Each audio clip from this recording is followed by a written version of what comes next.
اعوذ باللہ من الشیطان الرجیم، بسم اللہ الرحمن الرحیم۔ الحمد للہ رب العالمین والصلاۃ والسلام علی سید المرسلین و خاتم النبیین، اما بعد۔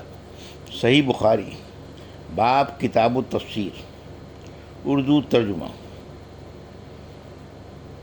اللہ تعالیٰ کا ارشاد: اے نبی، ان ازواج مطہرات میں سے آپ جس کو چاہیں اپنے سے دور رکھیں اور جس کو چاہیں اپنے نزدیک رکھیں، اور جن کو آپ نے الگ کر رکھا ہو ان میں سے کسی کو پھر طلب کر لیں، جب بھی آپ پر کوئی گناہ نہیں۔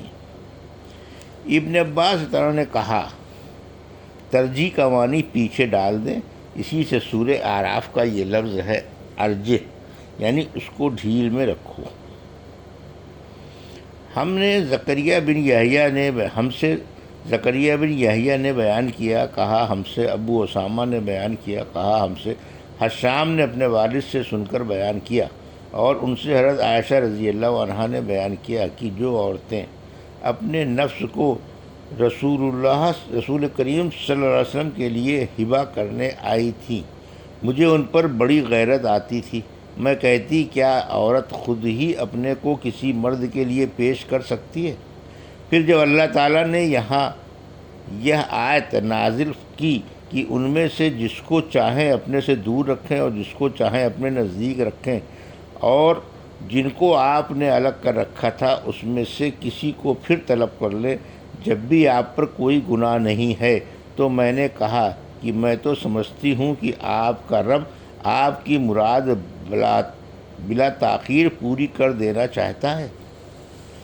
حدیث نمبر 4789، اردو ترجمہ۔ ہم سے حبان بن موسیٰ نے بیان کیا، کہا ہم کو عبداللہ نے خبر دی، کہا ہم کو عاصم اخول نے خبر دی، انہیں معاذ نے اور انہیں حضرت عائشہ رضی اللہ عنہا نے کہ رسول اللہ صلی اللہ علیہ وسلم اس آیت کے نازل ہونے کے بعد بھی کہ ان میں سے آپ جس کو چاہیں اپنے سے دور رکھیں اور جن کو آپ نے الگ کر رکھا تھا ان میں سے کسی کو پھر طلب کر لیں، جب بھی آپ پر کوئی گناہ نہیں۔ اگر ازواج مطہرات میں سے کسی کی باری میں کسی دوسری بیوی کے پاس جانا چاہتے تو جن کی باری ہوتی ان سے اجازت لیتے تھے۔ معاذ نے بیان کیا کہ میں نے اس پر عائشہ رضی اللہ عنہا سے پوچھا کہ ایسی صورت میں آپ علیہ وسلم سے کیا کہتی تھیں؟ انہوں نے فرمایا کہ میں تو یہ عرض کر دیتی تھی کہ یا رسول اللہ، اگر یہ اجازت آپ مجھ سے لے رہے ہیں تو میں تو اپنی باری کا کسی دوسرے پر ایثار نہیں کر سکتی۔ اس روایت کی مطابقت عباد بن عباد نے کی، انہوں نے عاصم سے سنا۔ حدیث نمبر 4790، اردو ترجمہ۔ اللہ تعالیٰ کا ارشاد: اے ایمان والو، نبی کے گھروں میں مت جایا کرو سوائے اس وقت کے جب تمہیں کھانے کے لیے آنے کی اجازت دی جائے، ایسے طور پر کہ اس کی تیاری کے منتظر نہ بیٹھے رہو، البتہ جب تم کو بلایا جائے تب جایا کرو۔ پھر جب کھانا کھا چکو تو اٹھ کر چلے جایا کرو، اور وہاں باتوں میں جی لگا کر مت بیٹھے رہا کرو، اس بات سے نبی کو تکلیف ہوتی ہے، سو وہ تمہارا لحاظ کرتے ہیں، اور اللہ صاف بات کہنے سے کسی کا لحاظ نہیں کرتا۔ اور جب تم ان رسول کی ازواج سے کوئی چیز مانگو تو ان سے پردے کے باہر سے مانگا کرو، یہ تمہارے اور ان کے دلوں کے پاک رہنے کا عمدہ ذریعہ ہے، اور تمہیں جائز نہیں کہ تم رسول اللہ صلی اللہ علیہ وسلم کو کسی طرح بھی تکلیف پہنچاؤ، اور نہ یہ کہ آپ کے بعد آپ کی بیویوں سے کبھی بھی نکاح کرو، بے شک یہ اللہ کے نزدیک بہت بڑی بات ہے۔ اناح کا معنی کھانا تیار ہونا، پکنا، یہ انا یعنی انات سے نکلا ہے۔ لعل الساعۃ تکون قریبہ، قیاس تو یہ تھا کہ قریبہ کہتے، مگر قریب کا لفظ جب مؤنث کی صفت ہو تو اسے قریبہ کہتے ہیں، اور جب وہ ظرف یا اسم ہوتا ہے تو اور صفت مراد نہیں ہوتی تو ہائے تانیث نکال ڈالتے ہیں، قریب کہتے ہیں۔ ایسی حالت میں واحد، تثنیہ، جمع، مذکر اور مؤنث سب برابر۔ ہم سے مسدد نے بیان کیا، ان سے یحییٰ بن سعید قطان نے، ان سے حمید طویل نے، اور انس نے حضرت انس بن مالک رضی اللہ عنہ نے بیان کیا کہ حضرت عمر رضی اللہ عنہ نے بیان کیا کہ میں نے عرض کیا یا رسول اللہ آپ کے پاس اچھے برے ہر طرح کے لوگ آتے ہیں، کاش آپ ازواج مطہرات کو پردے کا حکم دے دیں۔ اس کے بعد اللہ نے پردے کا حکم اتارا۔ حدیث نمبر 4791، اردو ترجمہ۔ ہم سے محمد بن عبداللہ رقاشی نے بیان کیا، کہا ہم سے معتمر بن سلیمان نے بیان کیا، کہا کہ میں نے اپنے والد سے سنا، انہوں نے بیان کیا، ہم سے ابو مجلس نے بیان کیا، اور ان سے حضرت انس بن مالک رضی اللہ عنہ نے بیان کیا، جب رسول اللہ صلی اللہ علیہ وسلم نے زینب بنت حجش رضی اللہ عنہا سے نکاح کیا تو قوم کو آپ نے دعوت ولیمہ دی۔ کھانا کھانے کے بعد لوگ گھر کے اندر ہی بیٹھے دیر تک باتیں کرتے رہے۔ آن صلی اللہ علیہ وسلم نے ایسا کیا گویا آپ اٹھنا چاہتے ہیں تاکہ لوگ سمجھ جائیں اور اٹھ جائیں، لیکن کوئی بھی نہیں اٹھا۔ جب آپ نے دیکھا کہ کوئی نہیں اٹھتا تو آپ کھڑے ہو گئے، جب آپ کھڑے ہوئے تو دوسرے لوگ بھی کھڑے ہو گئے، لیکن 3 آدمی اب بھی بیٹھے رہ گئے۔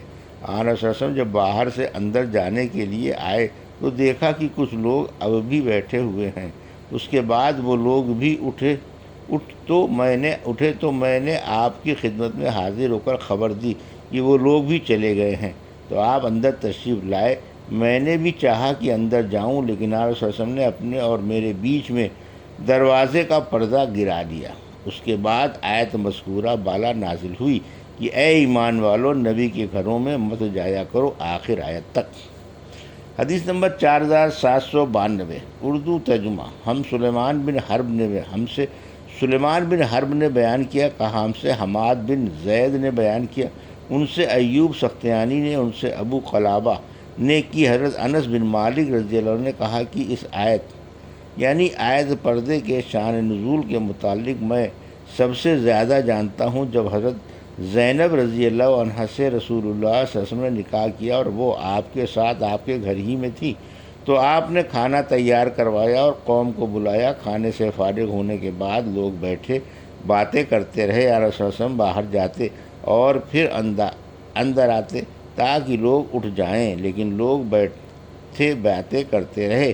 اس پر یہ آیت نازل ہوئی کہ اے ایمان والو، نبی کے گھروں میں مت جایا کرو سوائے اس وقت کے جب تمہیں کھانے کے لیے آنے کی اجازت دی جائے، ایسے طور پر کہ اس کی تیاری کے منتظر نہ رہو۔ اللہ تعالیٰ کے ارشاد من وراء حجاب تک، اس کے بعد پردہ ڈال دیا گیا اور لوگ کھڑے ہو گئے۔ حدیث نمبر 4793، اردو ترجمہ۔ ہم سے ابو معمر نے بیان کیا، کہا ہم سے عبد الوارث نے بیان کیا، کہا ہم سے عبد العزیز بن صہیب نے بیان کیا، اور ان سے حضرت انس بن رضی اللہ عنہ نے کہ رسول کریم صلی اللہ علیہ وسلم نے زینب بنت حجش رضی اللہ عنہا سے نکاح کے بعد بطور ولیمہ گوشت اور روٹی تیار کروائی اور مجھے کھانے پر لوگوں کو بلانے کے لیے بھیجا۔ پھر کچھ لوگ آئے اور کھا کر واپس چلے گئے، پھر دوسرے لوگ آئے اور کھا کر واپس چلے۔ میں بلاتا رہا، آخر جب کوئی باقی نہ رہا تو میں نے عرض کیا اے اللہ کے نبی صلی اللہ علیہ وسلم، اب تو کوئی باقی نہیں رہا جس کو میں دعوت دوں، تو آپ نے فرمایا کہ اب دسترخوان اٹھا لو۔ لیکن 3 اشخاص گھر میں باتیں کرتے رہے۔ آن صلی اللہ علیہ وسلم باہر نکل آئے اور حضرت عائشہ رضی اللہ عنہا کے حجرے کے سامنے جا کر فرمایا السلام علیکم اہل البیت ورحمۃ اللہ۔ انہوں نے کہا وعلیکم السلام ورحمۃ اللہ، اپنی اہل کو آپ نے کیسا پایا؟ اللہ برکت عطا فرمائے۔ آن صلی اللہ علیہ وسلم اسی طرح تمام ازواج مطہرات کے حجروں کے سامنے گئے اور جس طرح حضرت عائشہ رضی اللہ عنہ سے فرمایا تھا اسی طرح سب سے فرمایا، اور انہوں نے بھی حضرت عائشہ رضی اللہ عنہ کی طرف جواب دیا۔ اس کے بعد نبی اکرم صلی اللہ علیہ وسلم واپس تشریف لائے تو وہ 3 آدمی اب بھی گھر میں بیٹھے باتیں کر رہے تھے۔ نبی اکرم صلی اللہ علیہ وسلم بہت زیادہ حیا دار تھے۔ آپ صلی اللہ علیہ وسلم یہ دیکھ کر کہ لوگ اب بھی بیٹھے ہوئے ہیں، حضرت عائشہ رضی اللہ عنہ کے حجرے کی طرف پھر چلے گئے۔ مجھے یاد نہیں کہ اس کے بعد میں نے یا کسی اور نے آپ کو جا کر خبر کی، کہا کہ اب وہ تینوں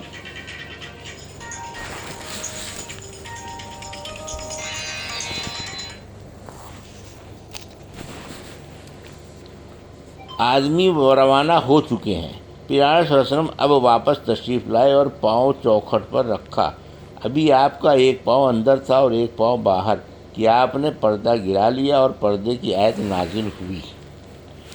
یہ تھی صحیح بخاری باب کتاب التفسیر کی حدیث نمبر 4788 سے 4793 کا اردو ترجمہ جو ابھی آپ نے سماعت فرمایا۔ اللہ سے دعا ہے کہ اللہ ہمیں حدیثوں کی صحیح سمجھ عطا فرما اور ان پر عمل کرنے کی توفیق عطا فرما، آمین یا رب العالمین۔